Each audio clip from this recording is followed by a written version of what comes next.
Hi everyone, Happy New Year! I hope you're doing well. Today I'm sharing a video about a bread that's called in English German Souls bread.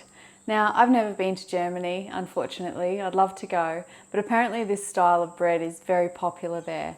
And traditionally it's a spelt bread, a really high hydration dough that is hand formed into these lovely little bread roll type shapes. So it's almost a bit like a ciabatta bread, I think, from what I've seen. Now, I first learned about this bread through a man called Corvus Corvax, which is not his real name, through the Whole Grain Sourdough Baker group on Facebook, which is an amazing group full of incredible bakers. And Corvus shared this recipe, or his version of this recipe, and I just had to try it. It was just so cool. I loved the method. It's really simple bread to make and the results are really outstanding. These Souls breads come from Swabia, that region in southern Germany, and there's a whole tradition behind them. But I'll put some links in the description box if you want to read a bit more about them. I don't know a lot about their history, but that's where they come from and they're an amazing bread. I'm going to be using freshly milled spelt with a little bit of wheat as well. And it's a really simple recipe, so we'll get stuck into it and I hope you enjoy it and give it a go.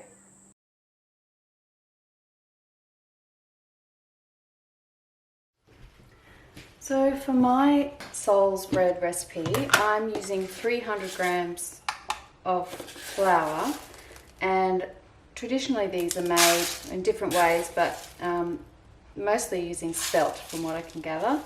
So I'm going to make mine 2/3 spelt, 200 grams roughly of spelt, and 100 grams of wheat. This is just hard white wheat,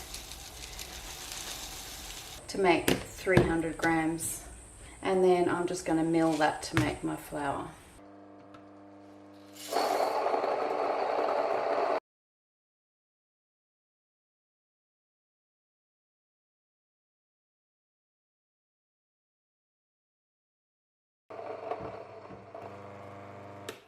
Next I'm going to make my initial water mix. This recipe is mixed in two parts. So the first part is the flour and most of the water and the sourdough starter, and the second part is where you add the salt and a little bit of the extra water that goes in. So this recipe is roughly about 86% hydration, so it's a high hydration bread, and we're going to do a really good hortalice before we add any salt in. So we start off with 200 grams of the water. This is cool water, sort of from the fridge. I'm using cool water because it's summertime here and my flour is freshly milled, so it's quite warm and I don't want things to get too warm. And then I'm using only 30 grams of starter.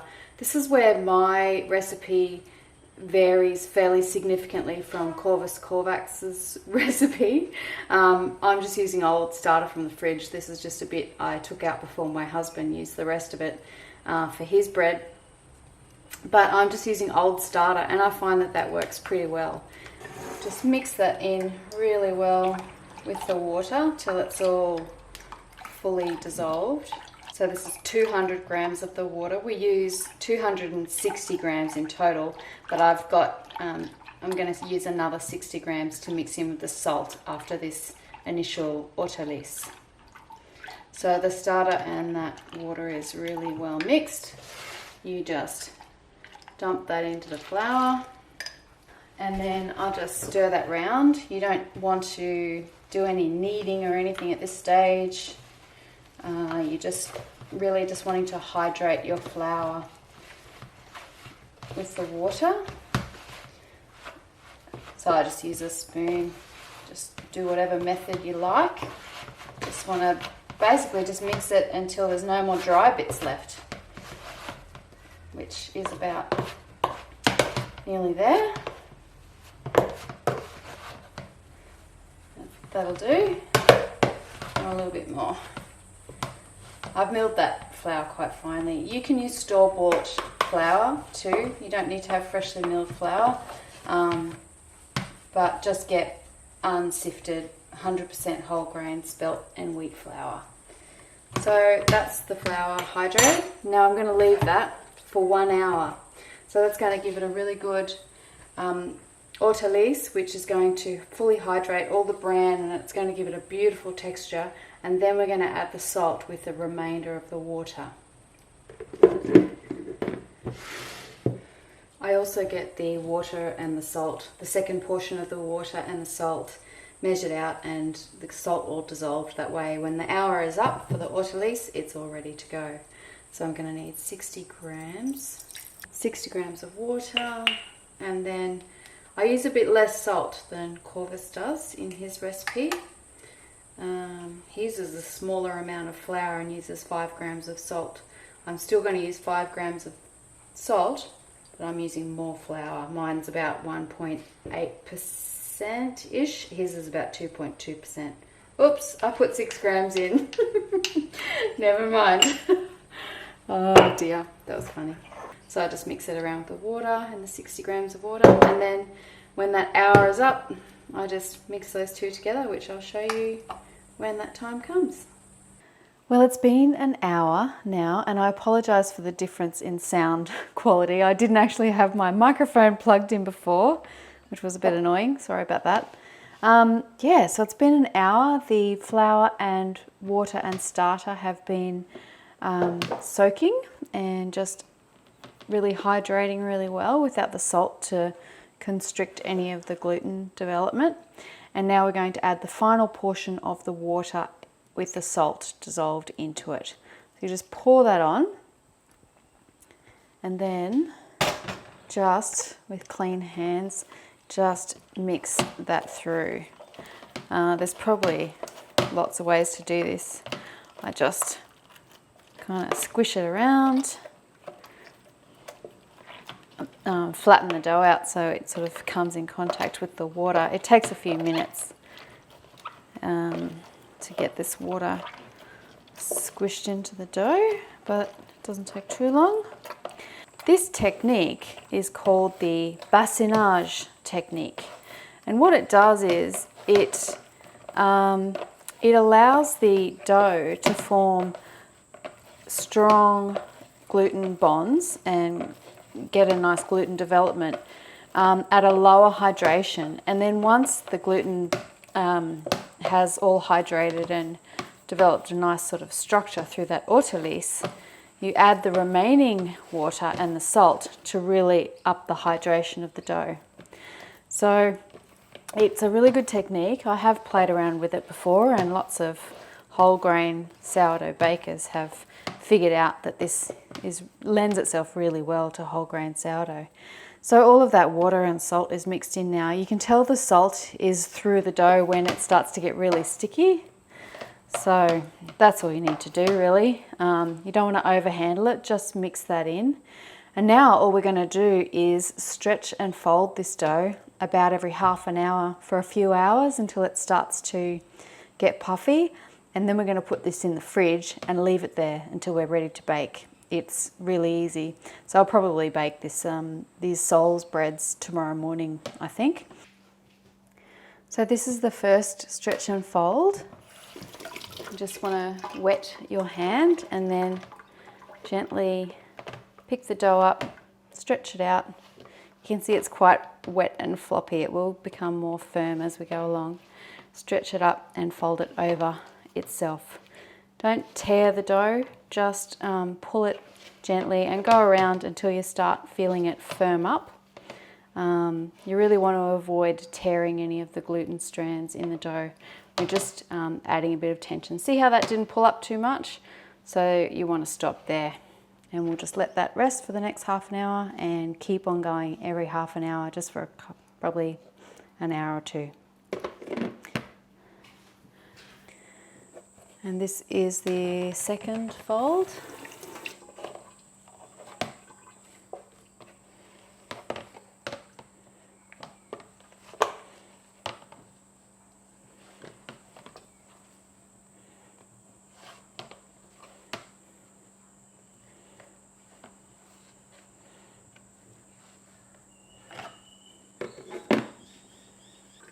And number 3. You can see the dough is losing that shaggy kind of appearance. It's becoming a lot smoother now.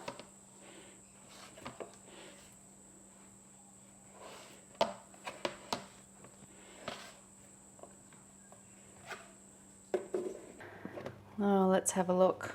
It's 4:20 p.m. I did the first mix about 12 and then the Autolyse second mix at about 1. So it's been a few hours.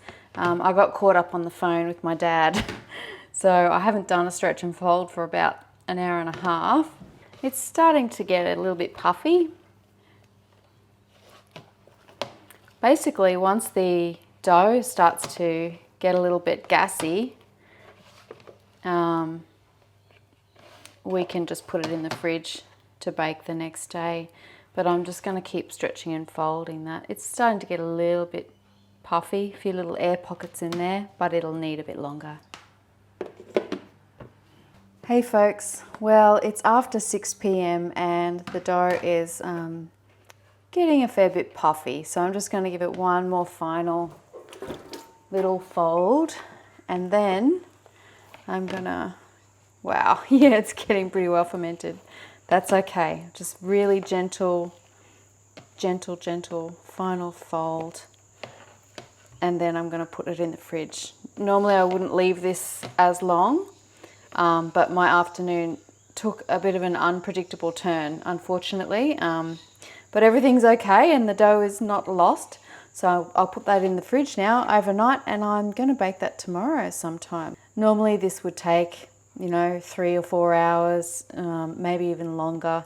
It took a bit longer for me because it's actually, even though it's summer, it's a reasonably cool day, and I only used a small amount of starter. If you wanted it to go faster, you could increase the starter a little bit, but because I was using old starter from the fridge, I just wanted to use a small amount. Anyway, let's see how this bakes up in the morning. Hey folks, well, I'm back again. It's the next morning and I am ready to bake my Swabian soles. The cool thing about this recipe and this style of bread baking is there's no final proof. So we're going to get that cold puffy dough out of the fridge and put it on some baking paper, shape it, and I'll show you how that goes, and then we're just going to bake it straight away. So the oven needs to be really hot. I'm going to preheat my oven to 230 degrees Celsius, and I'm going to bake my soles breads on my pizza stone. Now, if you've got a stone or a baking steel or something like that, that is ideal. You don't have to cover these things, you just put them in, they puff up and they bake, and that's all you need to do. So that's what I'm going to use. But if you don't have a pizza stone, that's okay. Just use any kind of baking sheet that you have. I would suggest metal though, and I would suggest something that probably does not have a non-stick surface, because you want to preheat your oven. This does have a non-stick surface, this baking tray, but you could use something like that. But basically you need to preheat it. So some sort of tray or baking stone or steel that you can preheat, that you can then slide your bread on the paper onto. So you'll need something to act as a peel as well, something to use to put the dough onto, and then you'll use that to slide that into the oven. So I'm going to use this little baking sheet that my dad made, my mum, like about 40 years ago. Yeah, I'm going to use that as my peel. It's a good peel. In a pinch, you could use something like this too. You wouldn't have to preheat this. This is a baguette tray that my friend got me. You could put your soles onto there with paper and bake them on that too. Just use whatever setup you have. Basically, you just need to get these very wet, delicate, puffy little doughs straight into a hot oven as soon as you can. So I will preheat my pizza stone in my oven now, and once that's really hot, we just form these little loaves and we put them in the oven, and it's really, really fast after that.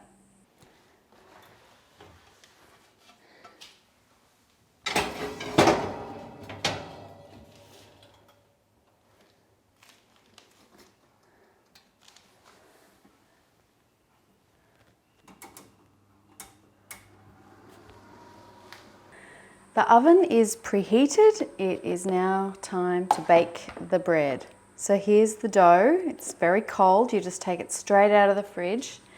And now we just need lots of water. So this is non-stick baking paper. You do need that. It makes life a lot easier. So wet the paper a lot. And then wet your hands a lot. And I even spray the dough. Just give the dough a bit of a spray. Basically, you just want to handle this dough onto the paper without it sticking to anything. So I've only made this once before, but this is how I did it. I just tips the dough out like that. Now, there's a couple of ways you can do this. The first time I actually did quarters like that, which worked pretty well. Traditionally, the soles are long, so I'm going to try and make the traditional version. Now you need lots of water, heaps and heaps of water on the dough. I'm going to make 3 soles. So what you do is you just get your hands, make sure everything's nice and wet, and basically you just cut the bread with your hand, just like that. Just push down until you cut a wedge. Do the other side. Oh, these are so cool. I love these. This is fun. This is the funnest type of baking, I reckon. All right, so we've got one big long rectangular one in the middle, and two kind of funny looking ones. So you can kind of shape them a little bit. You can make that one a bit pointy if you want to give them a more uniform shape. You can shape them however you like. That's the fun of this. One final thing is to sprinkle some caraway seeds. You can sprinkle some coarse salt over the top too, but I don't have any coarse salt on hand. That's it. I'm going to put them into the oven now. I'm going to give them one more really good spray of water. You want these really wet because all this steam is going to help them sort of stay moist, and they're going to spring up pretty well, and hopefully they'll just be really gorgeous. So I'll put them in the oven.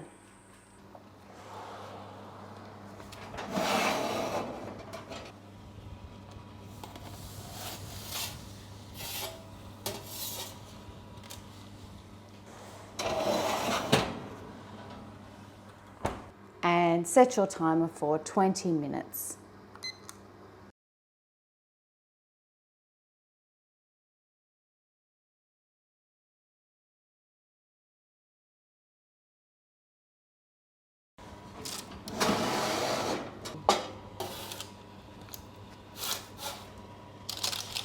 Ooh, here are the soles. Wow, they look so good. Oh, they stuck together just slightly. You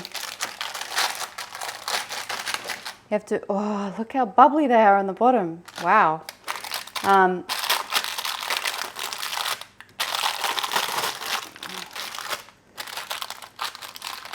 You just have to make sure you separate them probably a little bit more than I did, just so they don't stick together. Oh, that caraway. And there you have it. My middle one stuck a little bit to the paper. I think maybe I had a little bit too much water on the paper, I'm not sure. Anyway, look how bubbly that is underneath. Wow. Yum. So this always reminds me of filleting fish, but I'm gonna give it a try, see if I can cut this big one here. It's a bit like cutting a baguette. Oh, it's been a while since I've filleted a fish. All right, let's see what we got here. Ooh, yeah, looks pretty good. Very soft, delicious, really nice open crumb. They're a bit hard to cut.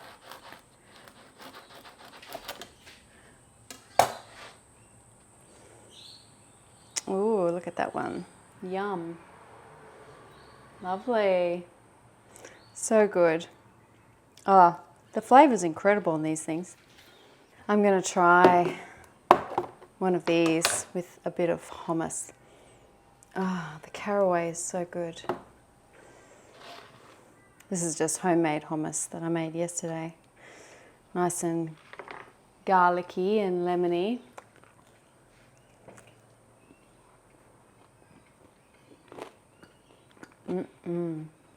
So good.